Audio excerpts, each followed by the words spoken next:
Hello students, welcome to RDBMS online classes. In this today's session, I would like to explain about the log-based protocols. In the last class, we have already discussed about the definition of concurrent transactions. What is concurrent transaction and what are the problems we are getting with that concurrent transactions? So, in this today's session, that concurrent transactions preventing methods we have to know. Okay, in that first one is log-based protocols. Now, shall we start our session? Okay.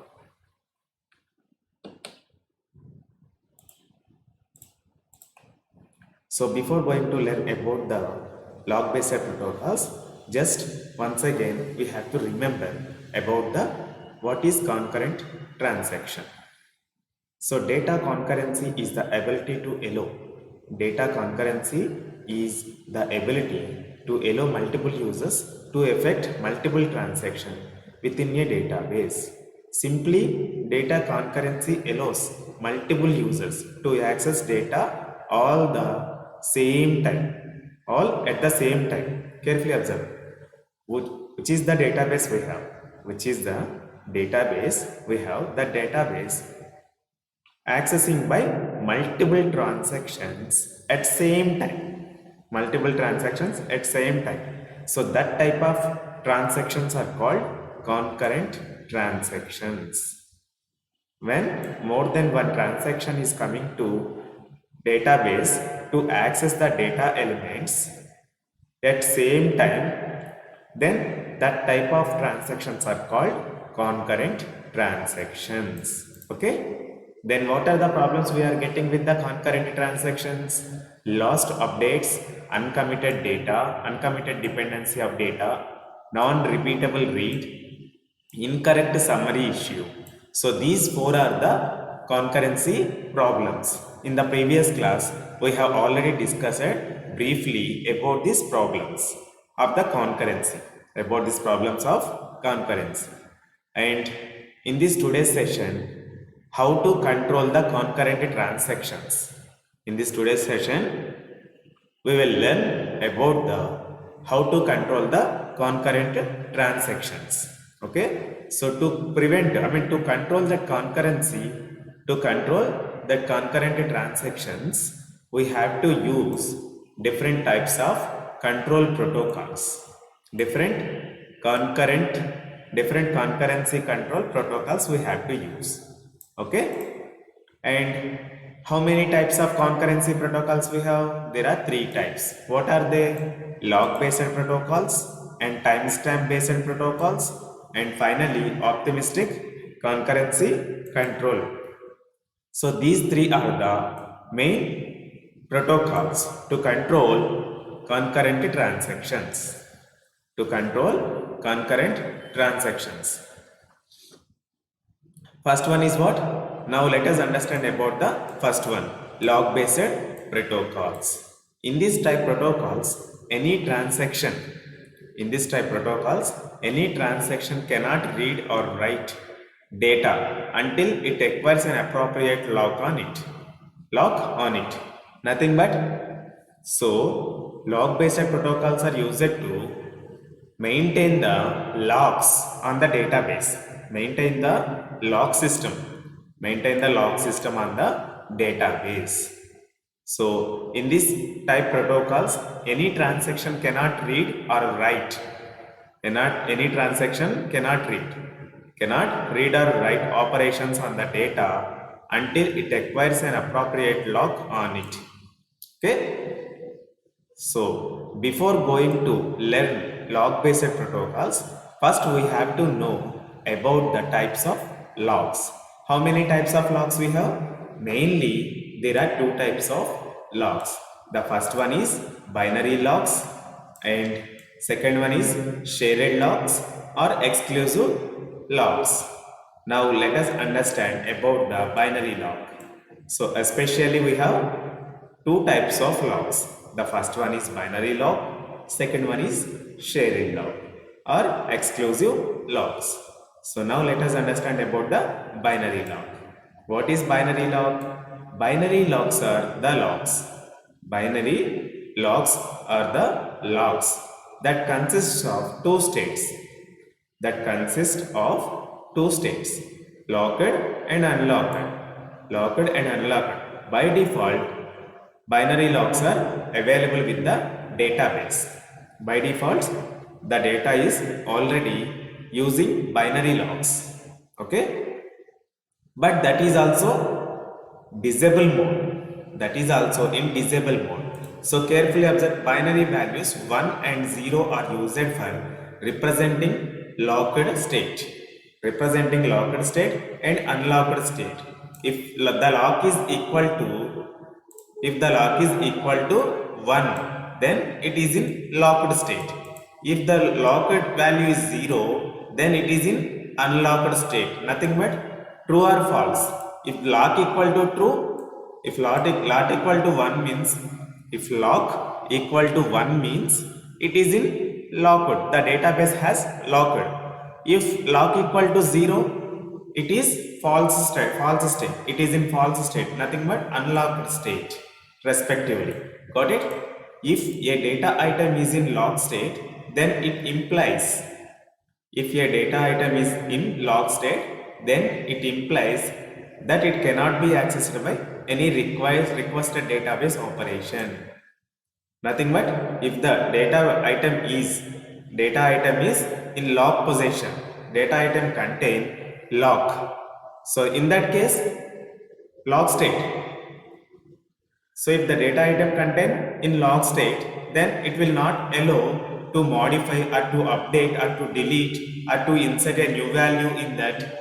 Then it will not allow because of the data item is locked. The data item is locked. Carefully observe, here I have given one diagram and this is our database. In this item X is data item. In this item X is data item. So here this is unlocked state. The line is showing that where unlocked state na, and if it is locked state, then if you want to save the X value, if you want to insert the X value in this place, then if it is unlocked state, it will store the value which is we entered. And if it is in lock state, if item X is equal to in lock state, then if you want to store the value for X variable, then it won't accept because of it is in lock state. It's not provide any read or write operations. That is binary log. And next one is what? Shared logs or exclusive logs. Now let us understand about the shared log. It is also known as read-only log. In a shared log, the data item can only read by the transaction. So if it is equal to shared log, if the data item equal to shared log, then the transaction coming from users, so that transactions only allow read operation, not for write operation.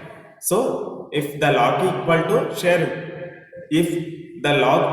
shared log, then it can provide only read the data, read operation it can provide, but it will not provide any write operation.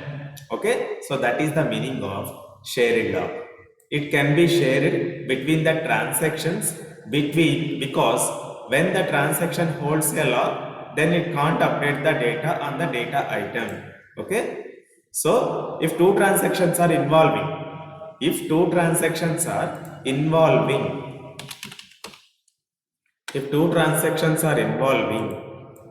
nothing but this one.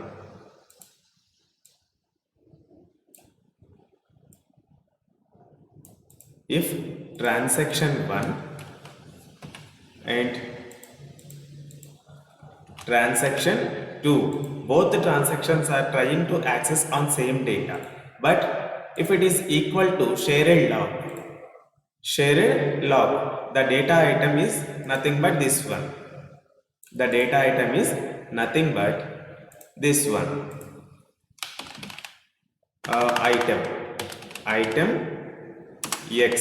Item X.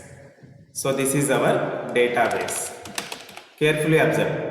Now these two transaction T1 and transaction T2, both transactions are in working condition.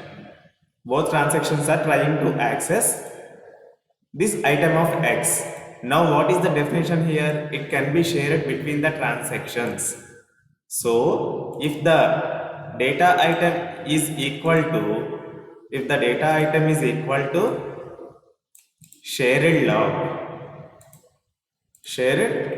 log, nothing but data item contains shared log. So if the data item contains shared log, T1 transaction and T2 transactions are perform only read operations.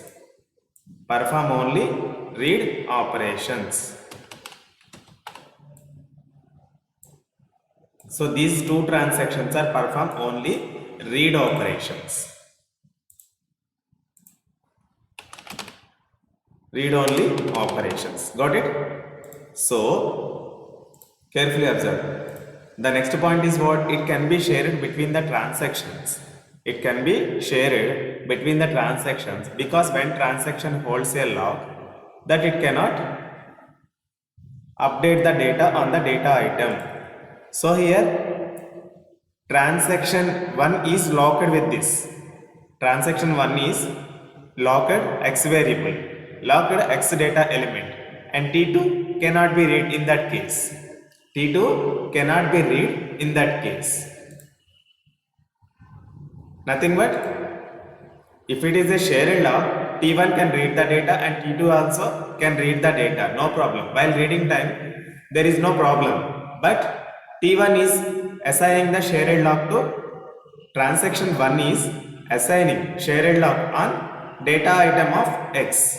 Then T2 cannot be update this one. T2 transaction 2 is cannot be update because of T1 is assigned the log. Until T1 releases that log, T2 should be wait to update any operations on this X data item. Okay, but while reading time there is no problem. This data item can share by both transactions, but while updating time, T1 is assigning the shared log to the X data element. T2 is cannot perform any update operations on this data element. So that is the shared log functionality. Shared log is used to read-only operation.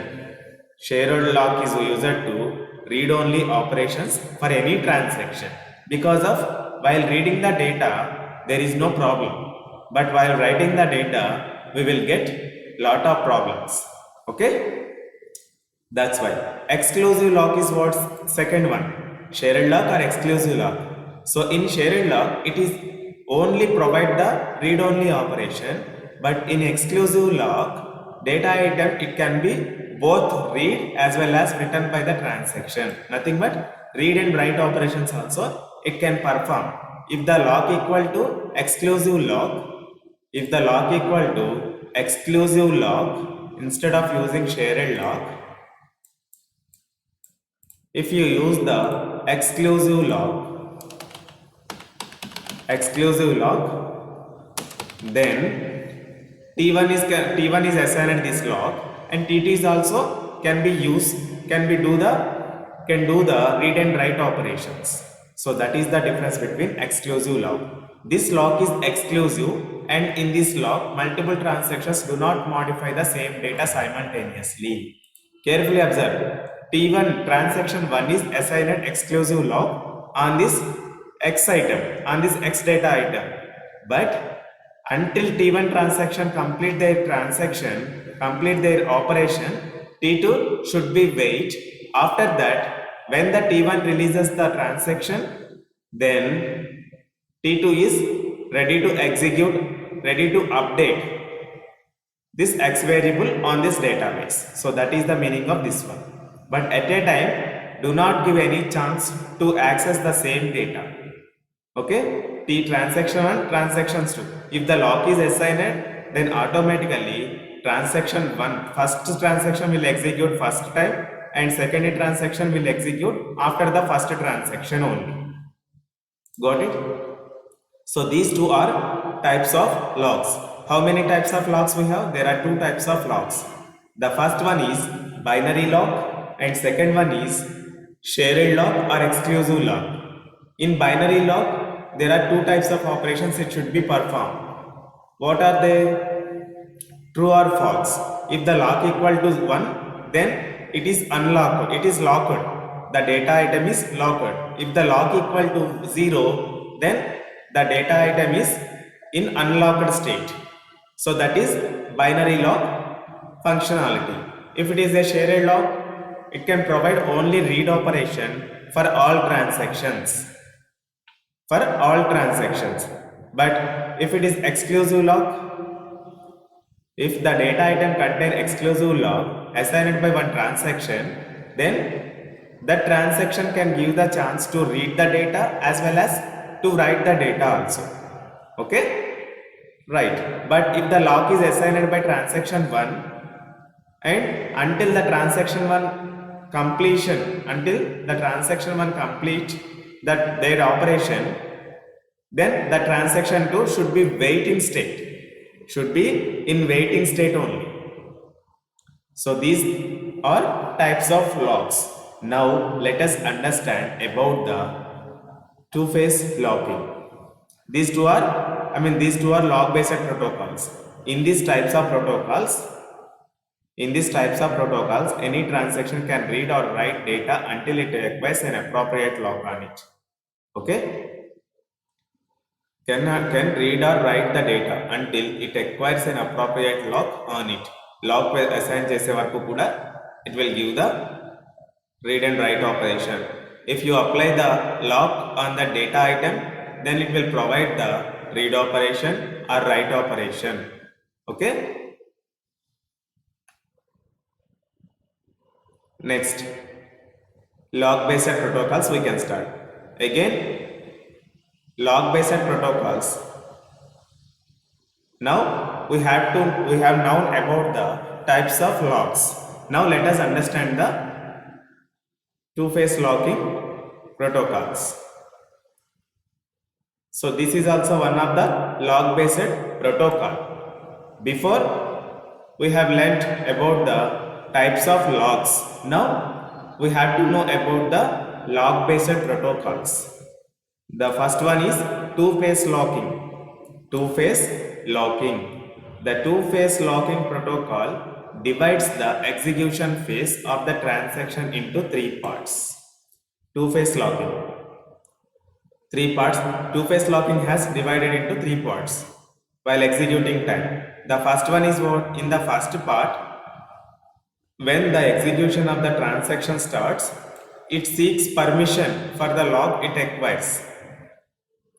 It seeks permission for the lock it requires. In the second part, the transaction acquires all the locks. The third phase is started as soon as transaction releases its first lock. Okay, first lock. In the third phase, the transaction cannot demand on any new locks. The transaction cannot demand any new locks. It only releases the acquired locks. Here I have given one diagram, carefully observe. Lock is attained, lock is released. Nothing but when the transaction begins, the DBMS will assign one lock. Will initialize the lock on data item. That is first part. In the second part, the transaction acquires all locks. Before going to start the third phase of part, because of here two-phase locking has divided into three parts now. In the first part, first it will assign the lock to data item. The DBMS can assign the data item. And second part, the lock item is assigned or not, it will check. And third part, in the third part, it will not demand any new locks. So in the third part, at final transaction, at the end of the state of transaction, it will release the lock. So first the transaction will assign the lock, and last the transaction will release by in third part. But in the second part, First it will check the lock is assigned or not. Okay, then it can perform some operations in between. So after that, the transaction is completely successful or completely failed, then lock will release. Okay, lock will release. Why these locks are maintaining? Why these locking protocols we have to maintain in this database? Because of to maintain the perfect data, to maintain the consistent data in database. If you have not maintained any transaction protocols, then transactions are coming multiple persons, transactions are coming from multiple users, then they will access the data, they will update the data without any restriction, then the data will be loose, then we will get the inconsistency of data, inconsistent data, so nothing but wrong data we will get. So to control that multiple transactions, to control that multiple transactions while accessing the same data item at same time, then we have to use the locking protocols. So in that, two-phase locking is one of the best protocol to maintain concurrent transactions in the order. So here two-phase locking means at first side lock is attained, nothing but when the transaction begin, the lock is attained. When the transaction is closed, lock is automatically released. So that's why lock is attained, lock is released. So these two are called two-phase locking, two sides locking. The first one is initialize the lock, and after the transaction is successfully executed, then only, successfully executed or not successfully executed. Nothing but transaction will be successful or unsuccessful. Then lock will release, transaction will terminate by itself. So that is the two-phase locking method functionality. There are two phases in 2PL. What are they? Here 2PL is nothing but two-phase locking. 2PL stands for two-phase locking. The first one is growing phase. There are two phases now in 2PL. The first one is growing phase, second one is shrinking phase. In growing phase, a new lock on the data item may be acquired by the transaction, but none can be released. So growing phase. In the growing phase, lock will be assigned on the data item, but it will not release. But in the shrinking phase, existing lock held by the transaction may be released, but no new locks can be acquired. So transaction starting time, growing phase will execute. Because of lock will assign in this phase, but lock will not release by the growing phase. Okay, but after the transaction is executed or failed, at any case, last one shrinking phase will execute. Shrinking phase functionality is what? First it will search, is there any locks assigned, is there any existing locks we have, to release that locks, but in this place, in this shrinking phase, not required to get the new locks. Okay, so that is the two-phase locking protocols. So wait, very good. In the next class, I will explain about the timestamp based protocols. So this is the most important protocol. In the next class, we will discuss about this. Today, I hope you enjoyed this session. Thank you very much. Now I am closing this.